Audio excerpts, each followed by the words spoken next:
कैसी ये कसौटी है, जिंदगी ये झूठी है, मुझसे क्यों रूठी है। ऐ खुदा लगे मजबूरी है, जीना भी जरूरी है, दर्द से पूरी है। ऐ खुदा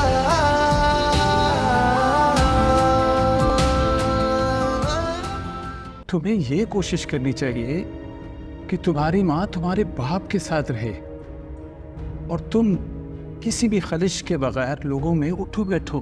बेटा ये किसी और के साथ मिलकर ड्रामा बनाए, कैसा बनाता है, कितना बिजनेस करता है, कितना कामयाब होता है, फिर मैं समझूंगा कि ये काम कर सकता है कि नहीं कर सकता। अच्छा तो फिर बताओ हम कहाँ जाएंगे? बैंकॉक। बैंकॉक? लेकिन उस सिटी की तो कोई रेपुटेशन भी खास नहीं है।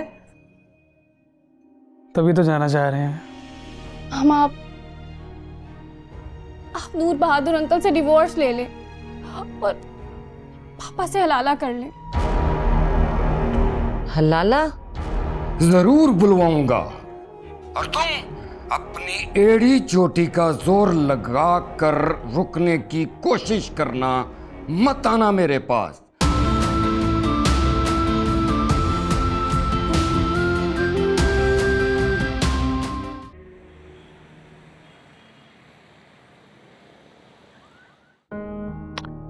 वैसे मैं सोच रहा था आपको ये कमिटमेंट करने से पहले मुझसे एक बार पूछ लेना चाहिए था। क्या मतलब? क्यों? मैं सोच रहा था कि किसी तरह आपकी कमिटमेंट थोड़ी सी पोस्टपोन नहीं कर सकती। देखिए सभी, अब मैं कमिटमेंट कर चुकी हूँ और ये डील अब मेरी रिस्पेक्ट है। बात आपकी रिस्पेक्ट की नहीं है राधा, बात अब आपकी ईगो की है। आपको इस पेनल्टी से आखिर प्रॉब्लम क्या है? मैं तो सिर्फ ये सोच रहा था कि अगर आप शकीला को नौकरी से निकालती हैं तो शहर में वो कोई भी दूसरी नौकरी कर लेगी, और तो और वो तो डैड को कन्विंस कर सकती है कि डैड उसको अपने पास रख लें, या वो उन्हें ये भी कन्विंस कर सकती है कि मैं उसे अपने पास रख लूं। और बात रही है 20 लाख रुपए की, ये तो सिर्फ आपको उसने ट्रैप किया है, सिर्फ ये पैसे हथियाने के लिए, और इसी बहाने वो हमारे घर में भी घुस गई है। डोंट वरी सभी, मैं उसको 20 लाख इतनी आसानी से नहीं खाने दूंगी, बल्कि मैं उसको इतना इरिटेट करूंगी, उसके साथ इतना बैड बिहेव करूंगी कि वो खुद ये शहर छोड़कर चली जाएगी।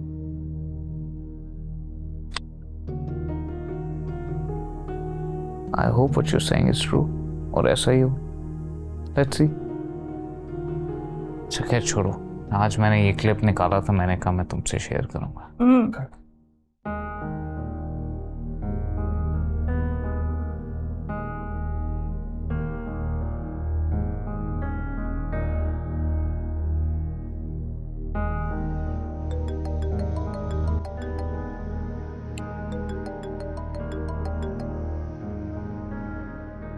ज़ारा, नूर आप थोड़ी देर के लिए आ सकते हैं? खैरियत? मैं नॉर्मल हालात में कभी कहती हूँ आपसे आने के लिए। देखो सारा, अब बात ये है कि अभी अभी एक मीटिंग खत्म हुई है, मैं कुछ देर आराम करने के लिए घर आया हूँ। रात 10 बजे फिर मीटिंग है, पता नहीं कब खत्म होगी। वो आज की रात तो बड़ा मुश्किल है आना। अच्छा तो फिर कल ज़रूर आइएगा। खुल ने जो एक नया इशू उठाया है, मैं उससे बहुत परेशान हूँ। खुल्द ने इशू? क्या इशू है? कुछ हिंट्स तो दो। कह रही है कि आपसे तलाक लेंगे और हसाम से हलाला करूं। क्या क्या कह रही हो? जी, और मुझे लगता है ये बात हसाम ने उसे समझाई है और ये दोनों आपस में मिले हुए। अब मैं समझा। मैं भी सोच रहा था कि जरूर कोई ना कोई उसके पीछे है, वरना उस दिन इतनी बदतमीजी ना करती वो मुझसे। मैं आपको छोड़ने का तस्वर भी नहीं कर सकती, लेकिन अगर मैंने इस बात से मना किया तो हसाम सच्चा हो जाएगा कि मैंने आपके साथ अफेयर की वजह से उसे तलाक ली।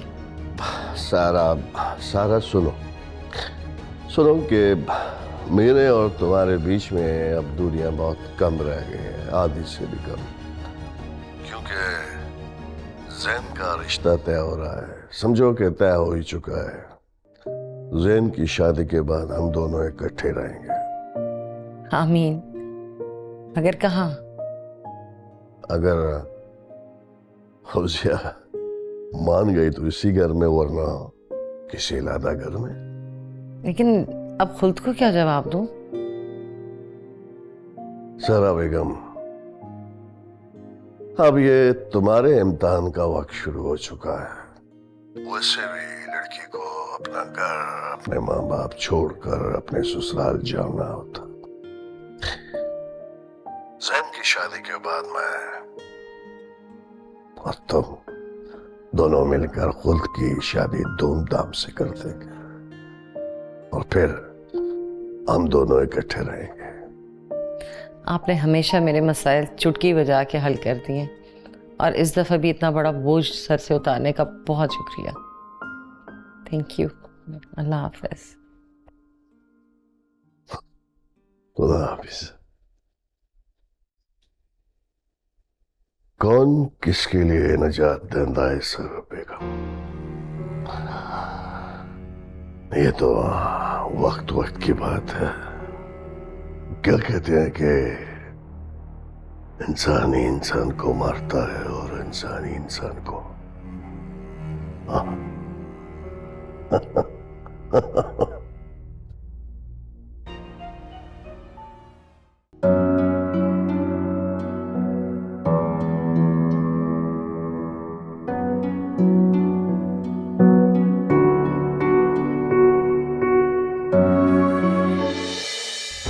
सच बताऊं तो मुझे तुम्हारे साथ एफिलिएशन फील नहीं होती। मैं कुछ समझी नहीं। दिन रात कॉल्स पे बात करना, चैटिंग, ये सब प्यार नहीं है तो और क्या है?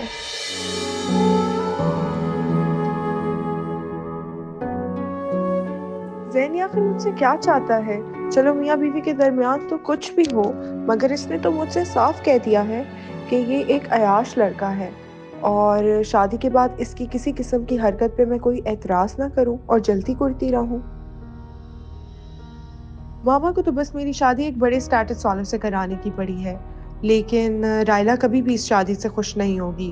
वो यूनिवर्सिटी की तरह यहाँ पे भी मेरे ऊपर डोमिनेंट रहेगी, मगर अब मैं ऐसा नहीं होने दूंगी। ज़ैन से शादी के बाद मैं उस घर में उसके बराबर हो जाऊंगी। रायला को नीचा दिखाने के लिए तो मैं ज़रूर ये शादी करूंगी। खैर चलो सुबह खुद से इसके बारे में डिस्कस करती हूँ।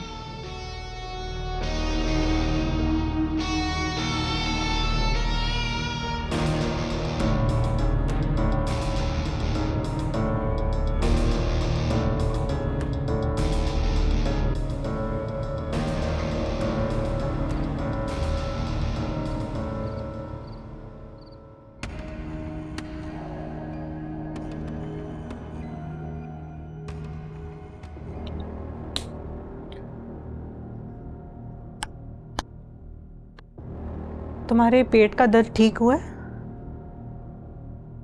नहीं, बल्कि तुम्हारे पापा का जवाब सुनकर ना और ज्यादा हो गई है।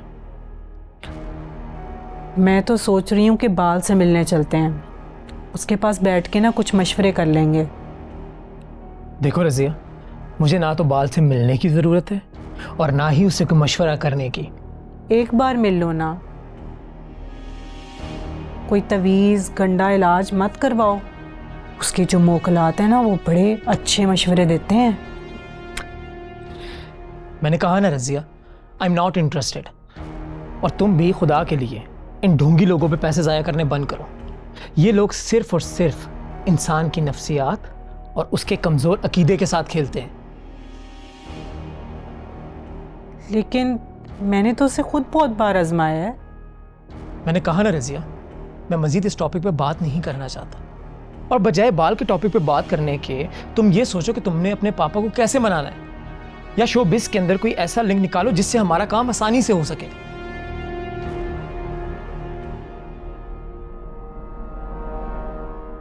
मुझे नींद आ रही है।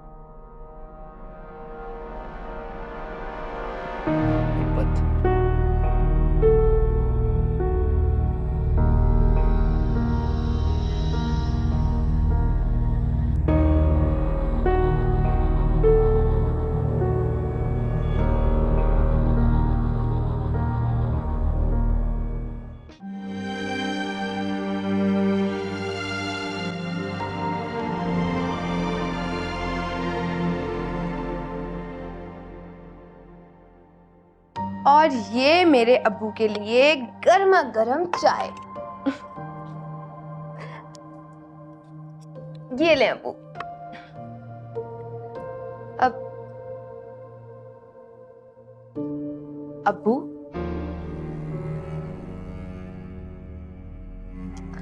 अब्बू आप ये इतना सोच सोच कर क्यों परेशान हो रहे हैं? बेटा, जिस घर में तुम बहू बन के जा रही थी वहां नौकरी के लिए इजाजत मांग रही हो। मेरे प्यारे अब्बू, ये नौकरी नहीं है, ये तो बस सैवी और उसके पापा की हिकमत अमली है। बेटा, ये हिकमत अमली नहीं है, ये रायला की जीत है। मेरा तो ख्याल है कि इस शादी के पीछे ज़का और गजल का हाथ है। क्या? ज़का अंकल? अब्बू, अगर इसके पीछे ज़का अंकल होते तो वो ये शादी गजल से करवाते ना। और वैसे भी ये एक बिजनेस मैरिज है जो सैवी की मामा की पसंद से हुई है। और नूर बहादुर ने तो ये सारा प्लान मुझे और सैवी को करीब लाने के लिए किया है। हाँ, इंटरव्यू के लिए तो शादी से पहले ही बुलवाया था, फिर बदकिस्मती से तुम्हारा एक्सीडेंट हो गया।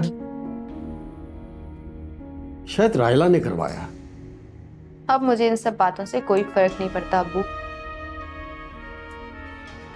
अब तो मैं उस घर में घुस चुकी हूँ और तय ये हुआ है कि सैवी आहिस्ता आहिस्ता अपनी मामा के दिल में मेरे लिए जगह बनाएगा। घर के मामलात, सियासी मामलात और रिश्तेदारों के मामलात, इन सब से मेरी आहिस्ता आहिस्ता शनासाई तो होती रहेगी। और फिर जब मैं इस काबिल हो जाऊंगी कि सैवी मुझे अपना फख्र महसूस करेगा तो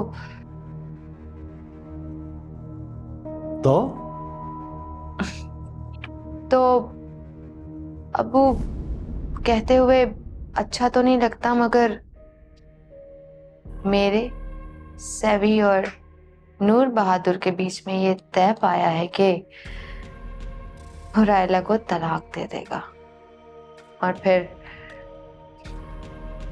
मेरी शादी सैवी से करा दी जाएगी। बाप बेटा सियासतदान है। किसका फोन है बेटा? पता नहीं अब्बू, कोई अननोन नंबर है। एक सेकंड में सुनती हूँ। जी हेलो। हाय शकीला। जी, आप कौन? रिश्ते में तो मैं तुम्हारी भावज लगती हूँ। ओह अच्छा, आप रजिया हमीद बात कर रही हैं? नहीं, सिर्फ शकील ही तो तुम्हारा भाई नहीं है। क्या मतलब? मतलब की क्या बात है, सीधी बात है। मैं शामिर की बीवी बोल रही हूँ। क्या? शामिर ने शादी कर ली? शामिर ने शादी कर ली?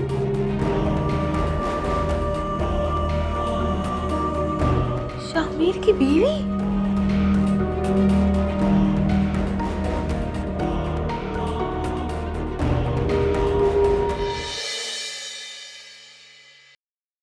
क्या हुआ, सब खैरियत?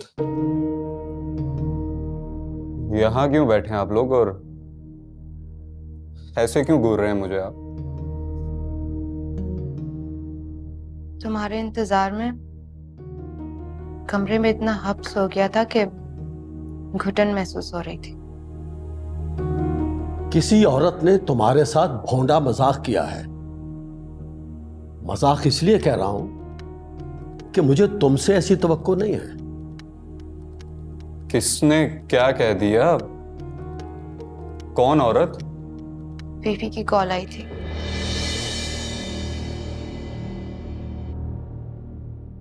उसने कहा है कि तुमने उससे शादी कर ली। हमारे साथ इस किस्म का मजाक, वो औरत हमारी माँ की उम्र की है। अब मजाक ही है, मजाक ही तो है। क्या आप भी, अगर मैं शादी करता तो आप लोगों को साथ शामिल करता। अच्छा, तो फिर वह ऐसा क्यों कह रही है?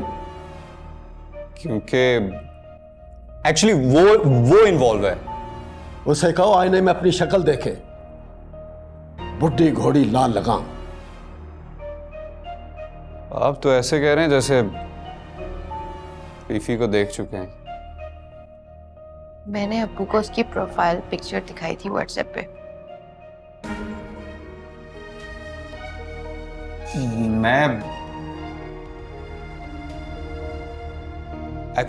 मैं उसके पास जॉब करता हूं पार्ट टाइम, तो बस उसने 1-2 दफा मुझे अप्रोच किया है शादी के लिए, लेकिन मैंने टाल दिया।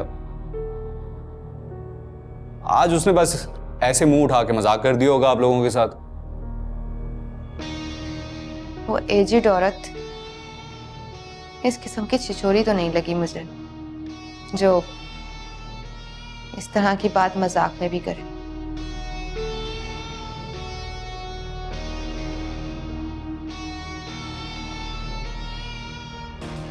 क्या हो गया आप लोगों को? एक फजूल सी चीज को सीरियस लेके बैठ गए हैं।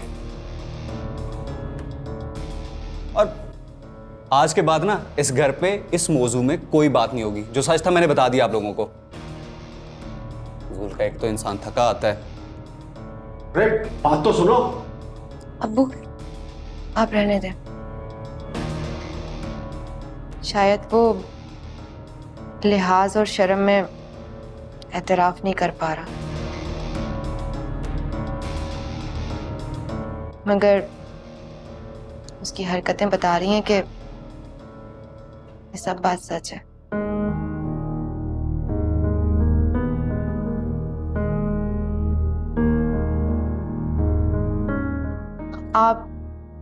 आप कमरे में जाएं, आराम करें।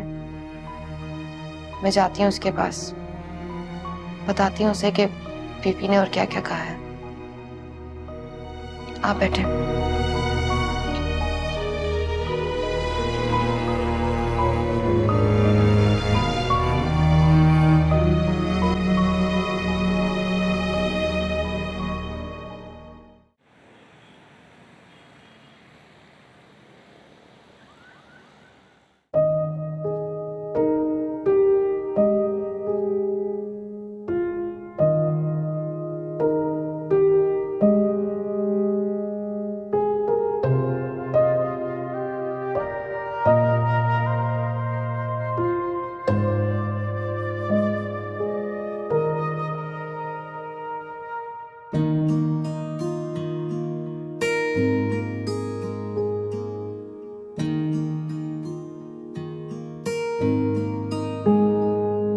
सुबह हो गई। काश शकीला आज ये कॉन्ट्रैक्ट साइन कर दे तो फिर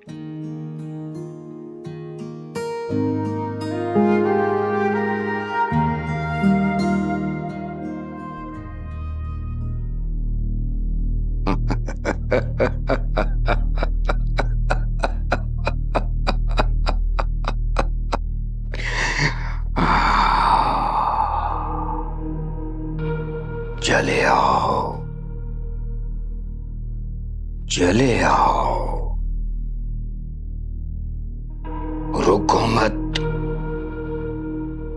चले आओ, तुम्हें आना होगा, तुम्हें आना होगा।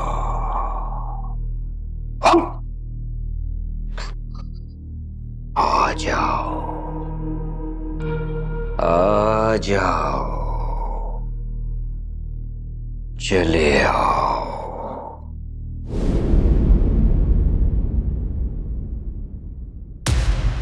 Shakina Morena, Shakina Morena, Shikina morena shipa, morena tia.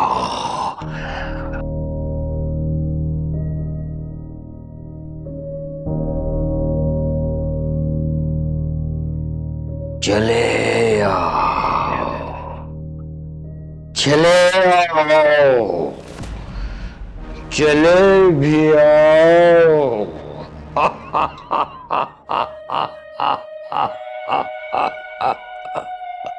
आ जाओ, चले आओ।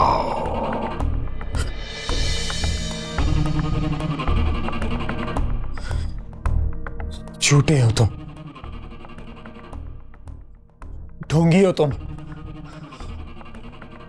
चाहती हो कि मैं तुम्हारे घर आऊं? नहीं, मैं तुम्हारे घर नहीं आऊंगा। मैं कभी तुम्हारे घर नहीं आऊंगा, कभी नहीं।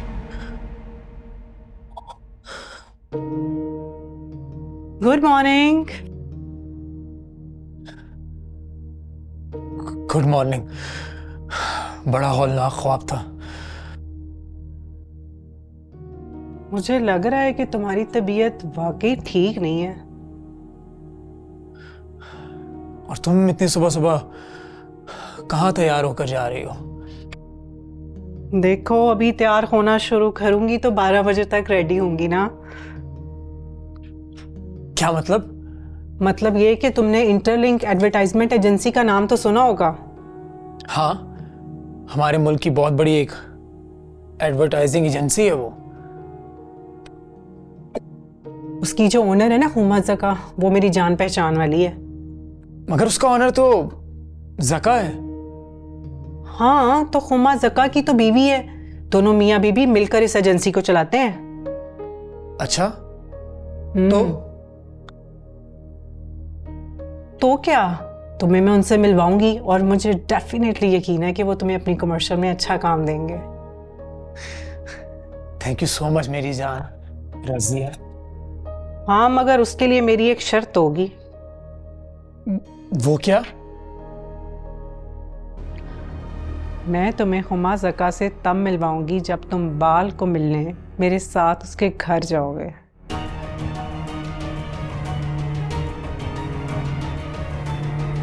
आ जाओ, चले आओ।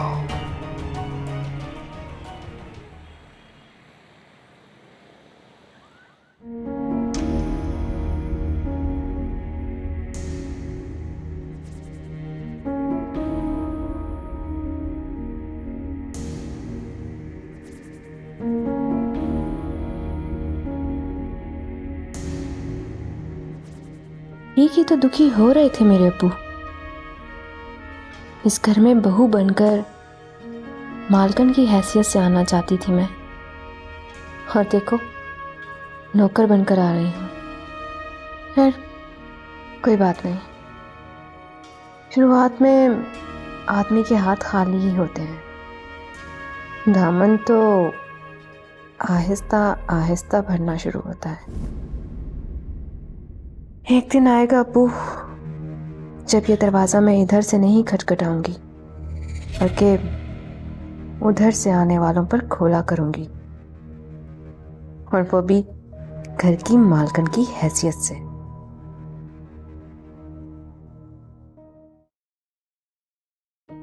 है कितनी गुन्नी, जब भी कोई धमाका करती है फोन बंद करके बैठ जाती है। सिर्फ एक दिन नहीं गया तो सारा का सारा भांडा फोड़ के रख दिया इसने।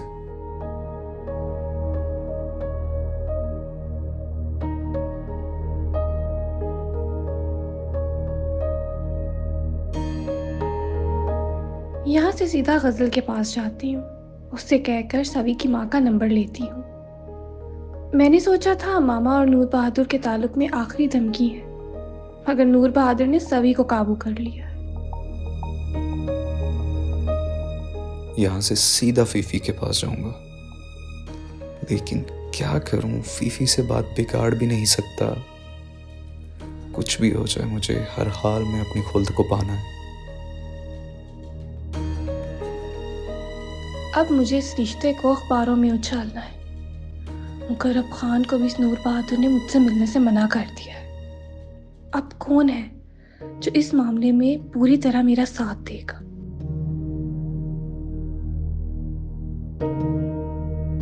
अगर खुल्द को फीफी के बारे में सब बता दूं और सारी सूरत हाल एक्सप्लेन करके एतमाद में ले लूं, प्यार तो वो वैसे भी मुझसे नहीं करती, लेकिन अगर खुल्द को कोई एतराज ना हो तो मुझे फीफी के साथ अपना रिश्ता डिक्लेयर करने में कोई हर्ज नहीं है।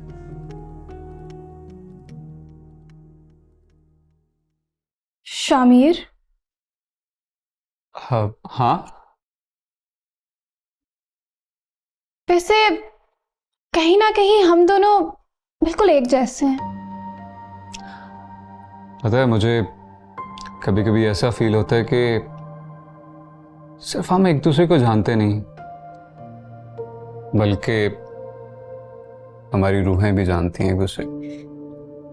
तभी तो हमारी जोड़ी इतनी हिट है। अपने और तुम्हारे बारे में जोड़ी सुन के अच्छा लगा। बाय द वे, क्या कहने के लिए पुकारा था? तुमसे कुछ बात करनी थी। वैसे तुम क्या कहने वाले थे? आई स्वेयर, मुझे भी तुमसे बात करनी थी। तो फिर एक काम करते हैं, आज मैं चैनल की गाड़ी पे घर नहीं जाती, बल्कि तुम मुझे ड्रॉप करो और रास्ते में बात भी कर लेंगे। डन।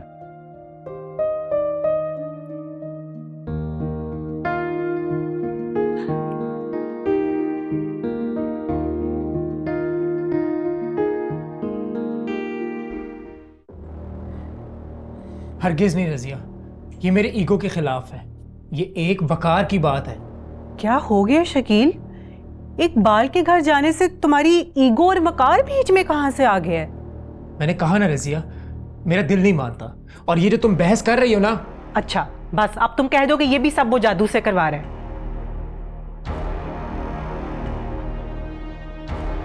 बहरहाल जो भी है, मैं तुम्हें हुमा ज़का से तभी मिलवाऊंगी जब तुम मेरे साथ बाल के तरफ चलोगे। ठीक है, मगर उससे पहले हम हुमा ज़का के पास जाएंगे।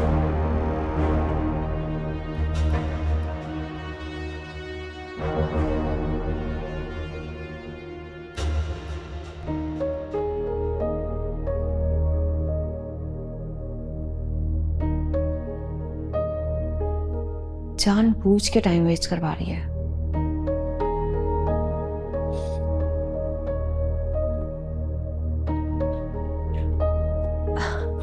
Good morning. कैसी हो तुम? मैं ठीक हूँ। मैं और सवी कल से इस बात पर बहस कर रहे थे। किस बात पर? कि मैं आऊंगी या नहीं? नहीं, इस बात के लिए कि तुम पेनल्टी के 20 लाख लेने के लिए जॉब नहीं छोड़ोगी। और मैं ये कह रही थी कि तुम कोई बड़ी अपॉर्चुनिटी मिलते ही ये जॉब छोड़कर चले जाओगी। तो ये बस सिर्फ बहस ही थी ना, या तुमने कोई शर्त तो नहीं लगा ली? अगर लगा लेती तो कौन जीतेगा? ऑफ कोर्स सैवी, क्योंकि वो बहुत अच्छी तरह जानता है कि मैं जॉब नहीं छोड़ूंगी। अच्छा चलो, इस कॉन्ट्रैक्ट पर अपने प्यारे प्यारे हाथों से साइन कर दो। रायला, अगर मैं तुम्हें कुछ समझाना चाहूँ तो समझा सकती हूँ या नहीं?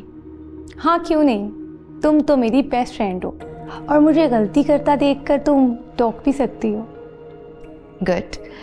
तो एक बात कहूँ, आइंदा कभी भी किसी के पास कोई भी पेपर साइन कराने लेके जाओ ना, तो पेन साथ ज़रूर लेके जाना। टेक्निकल सी बात है।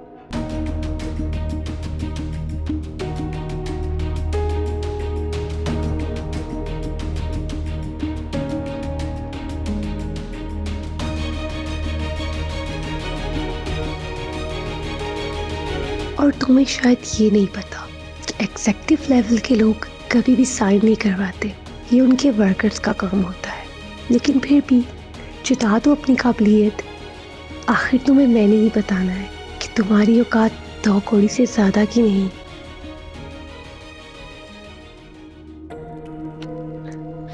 Congratulations, you got the job. Thank you. ठीक है फिर मैं चलती हूँ। नहीं, तुम आज से ही काम शुरू कर दो। ओके ठीक है।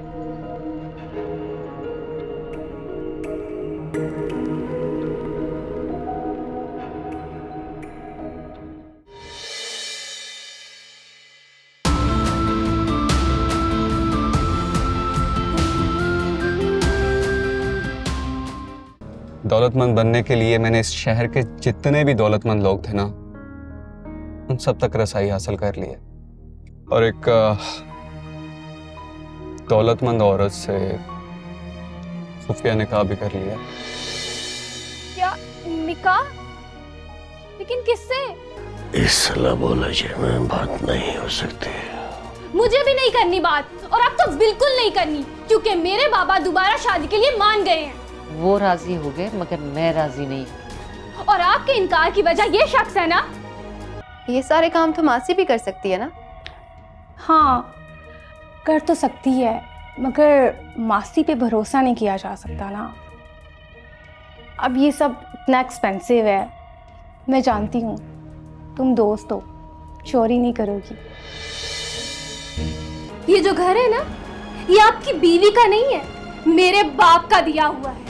आइंदा यहाँ पे कदम रखने की जुर्रत भी मत कीजिएगा।